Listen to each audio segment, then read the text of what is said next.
দেখো কতটা স্পঞ্জ মতো নরম হয়েছে, আর দেখো এর ভিতরটাও কতটা সুন্দর।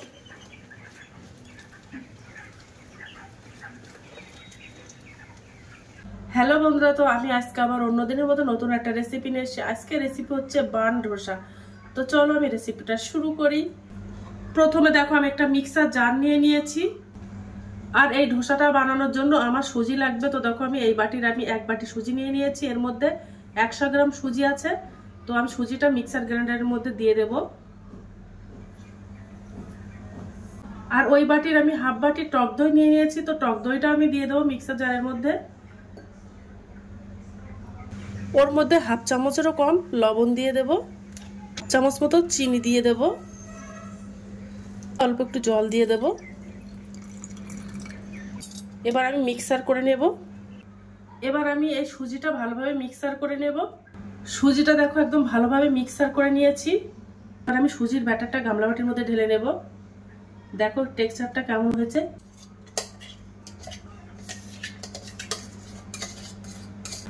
দেখো একদম মিহিভাবে পেস্ট হয়ে গেছে। এবার আমি ধোসার জন্য একটা তড়কা বানিয়ে নেব। উনানে দেখো আমি একটা ফ্রাইং প্যান দিয়ে দিয়েছি। এবার আমি ওর মধ্যে 2 থেকে 3 চামচ মতো সাদা তেল দিয়ে দেব।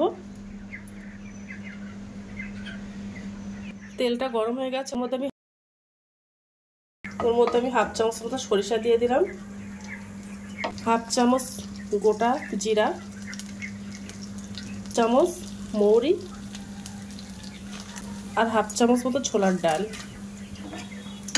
মশলাগুলো সব দিয়ে দিয়েছি। এবার আমি হালকা একটু ভাজা করে নেব। একটু হিং দিয়ে দেব।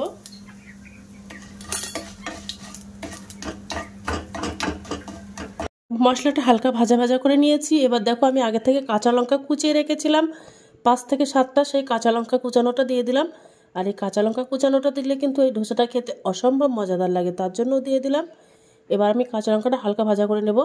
এবার আমি ওর মধ্যে দেখো গ্রেট করে নিয়েছিলাম হাফ চামচের মতো আদা। তো আদাটা, সেই গ্রেট করা আদাটা দিয়ে দিলাম। দিয়ে এবার হালকা তেলের মধ্যে নাড়াচাড়া করে নেব কাঁচা লঙ্কা আর আদাটা। আদার কাঁচা গন্ধ ভাবটা চলে গেছে। এবার আমি ওর মধ্যে কিছুটা কারি পাতা কুচানো দিয়ে দেব। একটু নাড়তে থাকবো হালকা। তো হালকা কারি পাতাটা ভাজা করে নিয়েছি। এবার আমি আগের থেকে 3টে বড় সাইজের পেঁয়াজ কুচিয়ে রেখেছিলাম, তো ওই পেঁয়াজটা দিয়ে দেব। দিয়ে পেঁয়াজটা ভাজা করে নেব।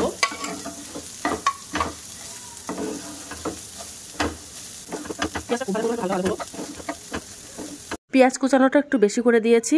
আর এই পেঁয়াজ ভাজাটা করে দিলে এর ধোসার কিন্তু স্বাদটা কিন্তু অসম্ভব মজাদার হয়। তোমরা না খেলে বুঝতে পারবে না যে কত সুন্দর লাগে এই ধোসাটা খেতে। আর পেঁয়াজ ভাজাটা আমার হয়ে গেছে। আমি কেমনভাবে পেঁয়াজটা ভাজা করে নিয়েছি বলো তো। পেঁয়াজের গাছ থেকে যে জল মতো, সেই জলটাই শুকিয়ে নিয়েছি। খুব ভাজা করে নিই পেঁয়াজটা, আর খুব ভাজা করলে খেতে ভালো লাগবে না। যে সুজির ব্যাটারটা বানিয়ে নিয়েছিলাম, ওই সুজির ব্যাটারের মধ্যে এই পেঁয়াজ ভাজাটা ঢেলে দেব।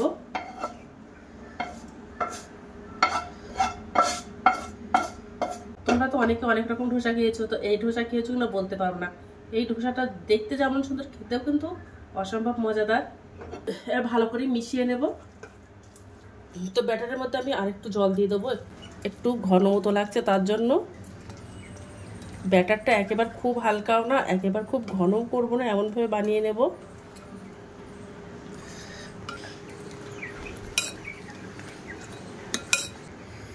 এবার আমি 1 চামচ মতো বেকিং পাউডার দিয়ে দেব, হাফ চামচেরও কম বেকিং সোডা দিয়ে দেব। ভালো করে মিশিয়ে নেব। তো আমার ব্যাটারটা বানানো কমপ্লিট হয়ে গেছে। এবার দেখো আমি একটা ছোট্ট কড়াই নিয়ে নিয়েছি। এই কড়াইতেই আমি এই বান ধোসাগুলো বানিয়ে নেব। আমার কাছে কোনো তড়কা প্যান নেই, তার জন্য। তো তোমাদের কাছে যদি কোনো তড়কা প্যান থাকে, তার মধ্যেই তোমরা এই বান ধোসাটা বানিয়ে নিতে পারো। তো আমি এই কড়াইতেই বানাবো। কড়াইটা গরম হয়ে গেছে। এবার আমি ওর মধ্যে 2 থেকে 3 চামচের মতো সাদা তেল দিয়ে দেব। তোমরা চাইলে ঘি দিয়েও বানাতে পারো। তেলটা গরম হয়ে গেছে। এবার আমি ওর মধ্যে 1 চামচ করে দিয়ে দেব। 1 চামচ না, এবার আমি চামচে করে দিয়ে দেব একদম গোলাকার করে।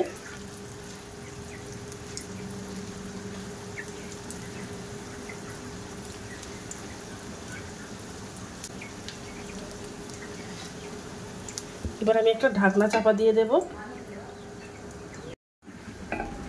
এবার প্লেটটা সরিয়ে নেব। দেখেছো ফুলেছে কতটা, আস্তে আস্তে ফুলছে, দেখো আস্তে আস্তে ফুলছে। এবার আস্তে আস্তে উল্টে দেব।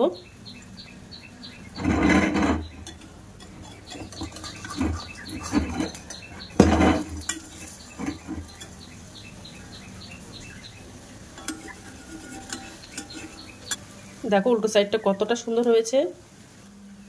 তো দেখো এই ধোসাটা বানানো হয়ে গেছে, এবার আমি তুলে নেব। দেখেছো কতটা সুন্দর হয়েছে।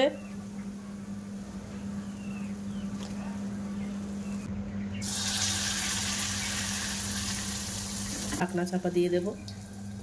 তো বাদ বাকি ধোসাগুলো আমি এইভাবে বানিয়ে নেব।